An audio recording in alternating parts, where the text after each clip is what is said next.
গাজীপুরের আরিখোলা railway station এলাকায় তীব্র গরমে রেললাইন বেঁকে গেছে। মঙ্গলবার দুপুর ১টার দিকে ঢাকা চট্টগ্রাম রুটে আপ লাইনের একটা অংশ বেঁকে যায়। রেলওয়ে কর্তৃপক্ষ সেখানে মেরামতের কাজ শুরু করেছে। Pubail railway station master Abdur Rahman বিষয়টি নিশ্চিত করে বলেন, চলমান দাবদাহে অতিরিক্ত গরমে পুবাইল আরিখোলা এলাকায় অন্তত ১০ ফুট রেললাইন বেঁকে যাওয়ার ঘটনা ঘটেছে। বিষয়টি জানার পর রেলওয়ের কর্মীরা ঘটনাস্থলে গিয়ে কচুরিপানা কাদামাটি দিয়ে বেঁকে যাওয়া অংশের পাত কিছুটা ঠান্ডা করে এবং মেরামত করে।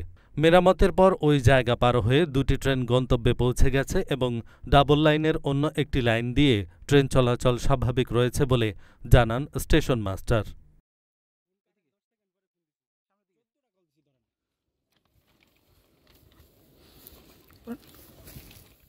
এহসানুল হক, ঢাকা পোস্ট।